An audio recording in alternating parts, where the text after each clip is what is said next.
Terry Davies, composer, conductor, arranger, orchestrator, and collaborator with Matthew Bourne. Welcome to Cultural Attaché. Thank you, Craig.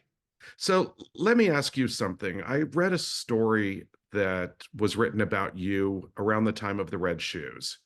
And Right. in that story, it stated that you have two favorite parts of your collaborations with Matthew Bourne, and that the first is your early discussions about the works, you know, with Matthew.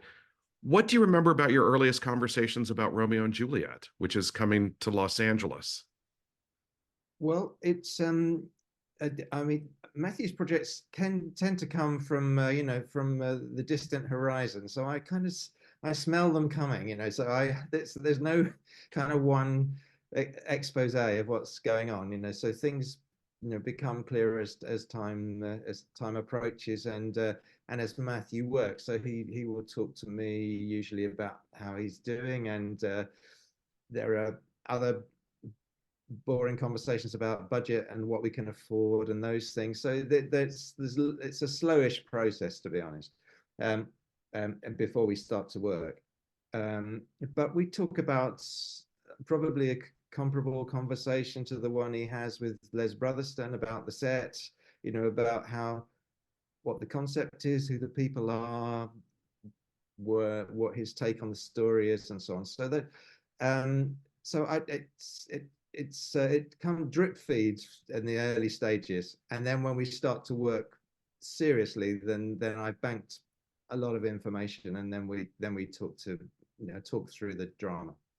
Now, you just mentioned that you can sort of smell them coming, these ideas. I interviewed Matthew Bourne in 2013, and at that time he said, at some point I've got to do Romeo and Juliet, which I've just never done.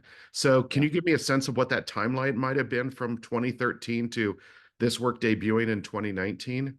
Well, I think through those years, Matt usually had a couple of things that he'd like to do, and then it's a question of what can be done. There are various complications with, in some cases, the Red Shoes was a bit of a minefield in terms of rights and so on. So it was so those sort of things play a part. What can we do it and so on. So it's a question of how you negotiate all those things. So I think really it was probably in the year prior to work, we were talking about starting to firm up ideas of how it was going to be. Now, Romeo and Juliet is to paraphrase a song lyric, a tale as old as time. I mean, this has been around for quite some time. So when you mention that Matthew Bourne wants to come up with his way of doing it, or what he can do with the story, what is there to do with Romeo and Juliet that hasn't been done before? Well, how to answer that without giving too much away? The he Matthew always works from a character-led place, and so he wanted it to be very young. I know. I mean, I'm sure he might put this a little differently, but we had done an earlier project, which was an education project here, really, and involving amateur young people in their teens mostly, um, who just were cast. They weren't dancers from dance schools. They were ordinary kids, and it was a very fine experience. And I think this was a kind of next step along from that. The people are a little bit older, but they're very young dancers. So they're all professionals, of course, but they're young, and so I think the youth of it and tapping into, which is absolutely what you don't see on the stage normally with Romeo and Juliet. You don't see a 13-year-old Juliet, as she is in the play. So it's closer in a way, you could say, to where that story originated, I'd say.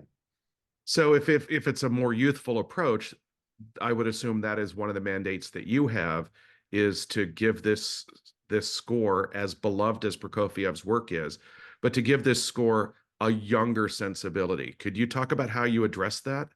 Yeah, it's young, and also when you see the setting, it will this will make more sense. But the the characters, the younger characters, there are a few older characters as well, but the majority of the company is young, the characters, and they are in some unspecified institution, and some of them are definitely mentally frail, and they're incarcerated, and so the thing that immediately hit with me when we started to talk about it was if we pair it right back to a smaller number of musicians, the score is fantastic, but it's also lush, and an orchestra routinely would be 75, 80 players, and we're talking about 15 here, but I didn't want to do a reduction. I didn't want to just get out the editing shears, you know, and cut down the score. The score is fantastic, but it deserves better than that. And so I wanted it to. I really liked the idea of going very small and something that was very fragile, very brittle, fragile thing, like the characters, it seemed to me. And so the more I thought about that, the more it felt absolutely right. And you have to, if you're dealing with great music like the Prokofiev, you've got to give it due respect. And every single note of the Prokofiev is there, but it's delivered in a way that is closer, immediate, and more fragile, I think, and like the characters. From the imagery that I've seen, whether in photographic imagery or video imagery, it appears to be contemporary dress, or at least non-specific, but more leaning towards contemporary. For sure. I don't think we're kind of in an unspecified time, but it's not so different from our own. Right. So does that mean that when you're, you know, reorchestrating or rearranging the Prokofiev, that you're introducing something that feels more contemporary in terms of its sound? No, not in terms of, if you're talking about using technology and so on. No, I haven't done that. That was a thought, and I did think about it long and hard, but it didn't feel right. What I've done is just gone back to the purity of it, really, and I've added some strangeness. There's a guitar that, I mean, I've only got 15 players. There's a guitar in there, a harp, harmonium. I mean, really unusual little things that just kind of fit the world that I thought we could use. You know, that would create something that was different, but not technologically modern in that sense. You know, it's interesting when you mentioned that it's in an institution of some sort, and we don't know what that is. I actually saw Alan Cumming do a one-man version of Macbeth, Oh, you know, which was all in an institution. right. And it's like he would play, there were cameras set up on the stage, so that he would play the three witches, and he would play each one to a different camera. So I guess Shakespeare, at least in our modern times, lends itself to institutionalization. Well, I think it does. I read about Alan's production. I didn't see it, but yeah, did you get to see it? I did see it. I did see it. Uh-huh. It was breathtaking. I Mm, mean, it's also pretty ballsy to take on that play yeah, as a one-man piece.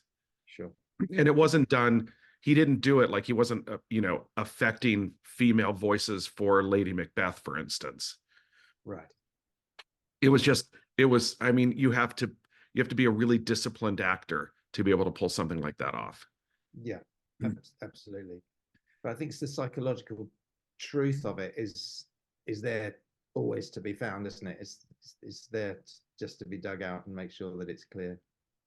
Right. Now, the psychological truth of Romeo and Juliet is that this is a love story that, like all great love stories, I think, that have come since it, the couple does not end up together. I mean, you Yeah, can go through countless numbers of those, whether that's Titanic or Gone with the Wind or The Way We Were or Out of Africa, Wuthering Heights. I mean, the list goes on.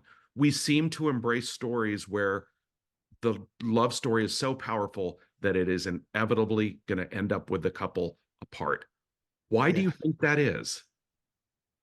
No idea, really. I just I have no explanation for that really, but it is true. Maybe it's just too perfect to last. I just don't know. I don't know. Perhaps we can't believe that perfection uh, is enduring. Well, anybody who's been in a real relationship knows that no relationship is perfect. Sure, sure. Maybe there's something about seeing perfection played out that we know that that's unattainable. Yeah, yeah. I think so. Uh, Because you do, if you watch something where that claims to be the case, you do feel a bit cheated, actually, don't you think? yeah, Think, oh, no, that's not. yeah. I mean, the only exception I can think of to that rule basically is an affair to remember. Um, but she ends up in a wheelchair, so it's not exactly an undamaged relationship at the end. Sure. Yeah. Um, there is an incredible discipline that is required for dancers to be part of any company, but certainly Matthew Bourne's, work requires absolute precision. Yeah. That need, that desire for precision and perfectionism, how much does that influence what you're doing in relation to his choreography? Um, Not very much, Craig, to be honest. I don't get too bound up with those things really. I mean, it's also worth saying that all everything you just said is absolutely true. But in Romeo and Juliet, more than some of the other pieces, but it's Matt's approach is to lay out some firm boundaries and firm grid pattern for how things are going to proceed. But he likes and encourages dancers to bring something of themselves or to throw a side light on a character's journey. And so and that's more the case in this than in some other of the productions. But from my point of view, when I don't think about anything physical when I'm working, unless he says I really want to build to something that is this particular moment, and that I do structure it in that way, but I don't get involved with actual movement. I don't try to visualize it. What I do is, if I tell the story of the scene that we're working on, and it makes sense to me and invites movement, then I don't want to think any more than that, and that seems to work, and so we've yeah no it's that's nearly always worked. Well, when you're dealing with a classic score like Prokofiev's for Romeo and Juliet, and you're working with Matthew Bourne, who, innovates with everything that he does, where are the decisions made creatively about truncating a score to more expeditiously tell the story? And how much of that is planned out in advance or is a work in progress as the ballet progresses? During the development process, as that progresses, yes, certainly, but no, those things come largely from Matt. I mean, he obviously knows the score intimately, and he has in his head sections that he wants to work with on for certain pieces. So that's very much him, really. Um, Sometimes it isn't quite practical to make it work exactly as he hopes, and then we have to just find a way through that. But no, that those sort of decisions are really his, Right, and that's fine by me. I'm quite happy with that. right. Have you ever imagined what your own score to Romeo and Juliet might sound like instead of reworking Prokofiev's? No, that's a good one.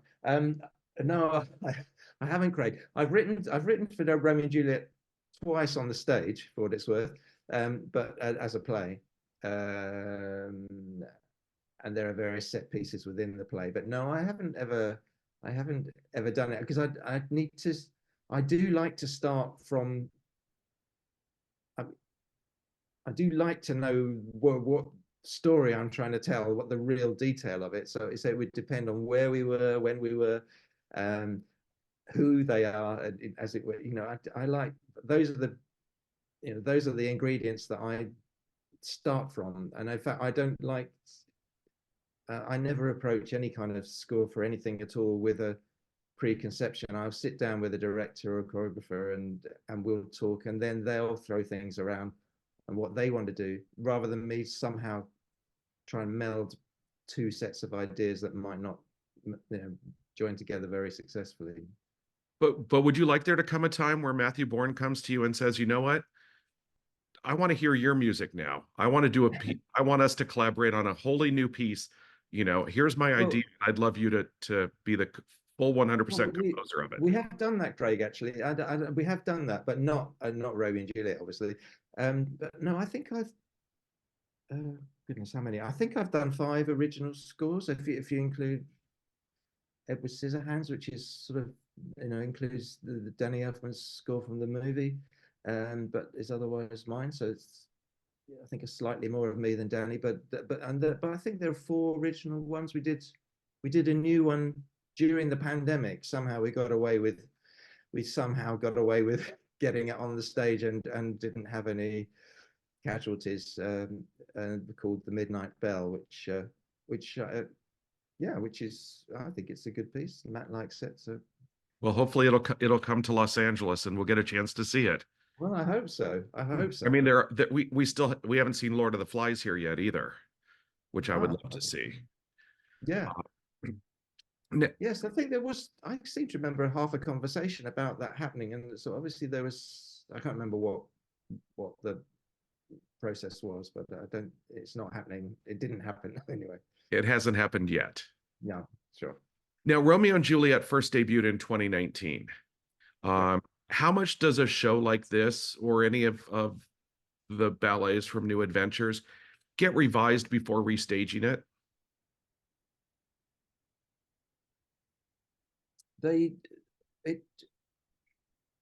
It changes a little, but I mean, effectively, the changes come more. There are things they change a bit. There are things that after a first production that Matt will want to revisit. He doesn't like. He won't just try and shoehorn everybody into what we did before, and I don't like to do that with my side of it either. So there are things that I would usually address on a second visit, and Matt would do this. Matt would do the same. So it always evolves, and it not least to the dancers, who they are and what they bring and the things that they respond to. From Matt's point of view, more than mine. So you go back into a studio and re-record certain parts of the score? We have done that sometimes, if necessary. Yeah. Now, sometimes just edit things and move things around a bit, perhaps. right. Now, many of Matthew Bourne's works have sound effects layered into the score.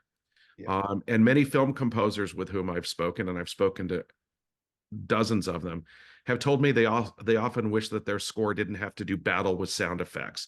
What's your relationship to the marriage of score and sound effects in general, and more specifically in your collaborations with Matthew Bourne? I mean, in general, it is a bit of a nightmare in the film world, because you'd have no control over the mix, and so you might have some input, possibly, but that can be very soul-destroying experience if you're not careful. Yeah, because it's not a concert. So but with Matthew's stuff, the sound designer is a chap called Paul Grucius, who's done most of the shows with Matthew. He's been a very long-term colleague of mine. We knew each other in our mid-20s. We worked together at the National Theatre, and so we know each other extremely well. And he also he knows what we're doing, and so he would never get in. It would never get in my way, in the wrong way, and he'll offer suggestions sometimes, and then we'll work around those. But so no, in Matthew's things, it's never a problem. There are a lot of sounds. It's very filmic and on stage, really, and I'm very happy with that. But the music has to be there for the narrative, and it's all, structurally, it's very important. Yeah, I remember when Cinderella played here, there was a discussion of a surround sound design for the theater, because if Yeah. I remember correctly, this was set during the war, Yes. and you had bombs and explosions and things like that going off. You know, do you factor in how something is going to be recorded when you're thinking about how you're going to arrange it? Yeah. Yes, I do. Yeah, I think so, and I think most a great many film composers do as well. You just, yeah, if there's a dramatic scene with, with lots and lots of noise around, and you don't want to do a lot of energetic low stuff that nobody's going to hear. You want to be up where, having where you can have an effect and not get in the way. So you do work with this, the overall balance in mind. That, with Paul, he's very responsive, um, and we'll time things and balance things well. Now, at the beginning of our conversation, I mentioned that you said that there were two things that you loved most.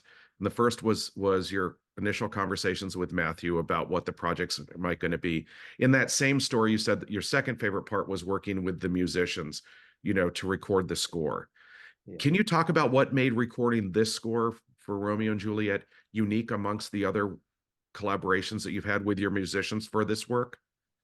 Um, it was different actually. They tend we tend to have a kind of way of working that works. I have a I'm lucky enough, like in LA, we have fantastic musicians. In London, I can call on wonderful players, and they've been very loyal to me, and so that they get excited, and of course they're good, and uh, they're virtuoso soloists, really. If you can imagine Romeo and Juliet for 15 musicians, I mean, they have to be they're all soloists, and they are at the top of their game. And so they, like any artist, like any performing artist who's good, they like to show off. They like to display their skill, and they enjoy it. And when the music is as good as Prokofiev's, then they're there. You can't keep them away, actually. Well, and if you're using 15 musicians, obviously you have a couple, that are probably doubled or tripled up. Yeah, But you basically could have first chairs in every position, couldn't you? yeah, exactly so, exactly so. And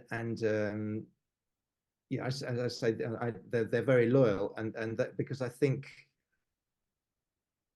I always, my way of working, whatever it is, actually, and I tend to go for good players and really challenge them. So because not only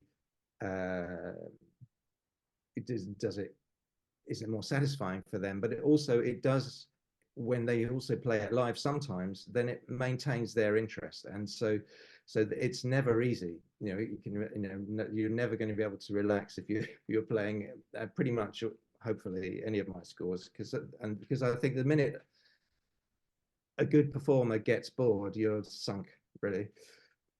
Well, and you're not starting with an easy score either. Prokofiev did not No, write no, easy no. music. Exactly so, Craig. Exactly so. It's challenging in an orchestral setting, let alone in a soloistic one. So that they like the danger of it, really. Right. Now, you also do work in film, Yeah. both as a composer, and then one of my favorite credits of yours is on-set conductor for Florence Foster Jenkins, Yeah. Yeah. which and the reason I bring it up is because it's a whole different look at what music is and how we hear it. And that to Yes. me is the power of that story is we never knew how Florence Foster Jenkins heard herself. No. You No. know, so I'm just wondering, how do you think the way you personally listen to music, has evolved over the years, and how do you think it might be different than the way Matthew Bourne or myself or anyone else hears music? I don't know. It's very weird. We could talk about that for like for 20 seconds or 20 days. It's I do remember I've been completely baffled as a kid when people saw stories in the music. It was really weird. And when I was, studying and doing my stuff at school, my teens, it didn't make a lot of sense to me, and now it's sort of completely flipped the other way, and it's all about storytelling. But I never have had image. Music has never given me images, if you can follow that, and I think that that endures, and therefore it doesn't give me images. What it does for me, what it does is give you emotions. And for me, music is about emotion, and nothing does it in the same way, because it's so abstract, and it's the abstract nature of it that makes it so powerful, and that, for what it's worth, so dangerous for directors. And so so I it always is an emotional impact for me, and that's when it works. So I would still that's the way it is for me. I don't know how else to answer you, really. Right. Well, and that's the point. You know, it's you can't, there's no one, and the beauty of it is there's no one way to define what music is or what it means, because No, nobody's going to listen to the same piece and come up with necessarily the same response to it. definitely true. All Absolutely. right. Well, I want to finish our time by asking you about something Prokofiev is quoted as having said. And it's a little long, but he said, in my view, the composer, just as the poet, the sculptor, or the painter, is in duty bound to serve man, the people. He must beautify life and defend it. Just must be a citizen first and foremost, so that his art might consciously extol human life and lead man to a radiant future. Do you agree with him that that is what is most important for a composer? Well, you got to remember who, where Prokofiev came from. This is a guy who faced off with Stalin.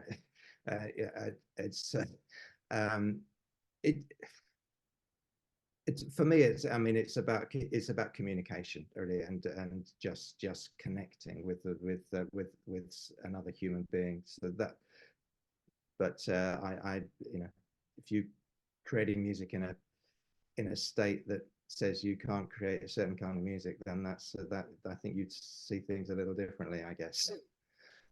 Well, how does creating music with Matthew Bourne allow you to possibly, you know, give people optimism, give people a sense of faith or belief? Or is that even important to you? Oh no, it is. I think it really is, and it's just I.